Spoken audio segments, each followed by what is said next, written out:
ఏమంటివి జాతి నెపమున సూతసుతన కింద నిలువ అర్హత లేదందువా?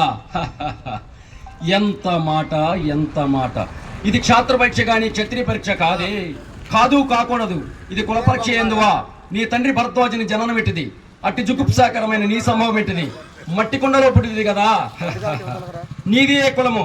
ఇంత ఏలా అస్మత్ పితామహుడు కురుకుల వృద్ధుడైన ఈ శాంతవనుడు శివసముద్రుని వారిగా గంగా గర్భమును జనించలేదా?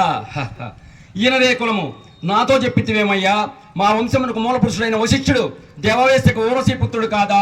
అతడు పంచజాతి కన్యను అరుంధత్యంత శక్తిని, ఆ శక్తి చండాలంగుని పరాచరుని, ఆ పరాచరుడు పల్లె పరుషుని అవశ్యాన్ని మా తాత వ్యాసుని, ఆ వ్యాసుడు విదర్వాండై మా పితామహి అంబికతో మా తండ్రిని, పిన పితామహి అంబాలికతో మా పినతండ్రి పాండురాజును, మా ఇంటి దాచితో ధర్మ నిర్మాణచరుడని మీచే కీర్తించబడుతున్న ఈ విదురుదేవిని కనలేదా? సందర్భావసరం బట్టి క్షేత్రబీజ ప్రాధాన్యములతో సంకరమైన మా కురువంశము ఏనాడో కులహీనమైనది కాగా నేడు కులము అని వ్యర్థవాదం ఎందులకు?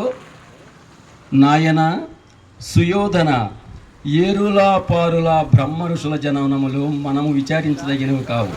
నీవన్నటికి ఇది ముమ్మాటికి క్షాత్ర పరీక్షే. క్షాత్రమున్నవారెవరు క్షత్రియులే, అందులో రాజ్యమున్నవారే రాజులు. అట్టి రాజులే ఈ కురువంశ రాజ పరిషత్తులు నిలువర్హులు. ఓహో, రాచరిక మా అర్హతను నిర్ణయించున్నది. అయినో మా సామ్రాజ్యంలో సంపద విరాళమై సస్యశ్యామలమై వెలుగొందుతున్న అంగరాజ్యమునికి ఎప్పుడైతే మోతాశక్తిని గావించుతున్నాను. సోదరా దుశ్శాసన, అనగ్ర నవరత్న శక్తి కిరీటమును వేగముగొని తిమ్ము. మా గాంధారవ సార్వభౌమ చురచరమై మన్నిత సువర్ణ సింహాసనం తెప్పింపు.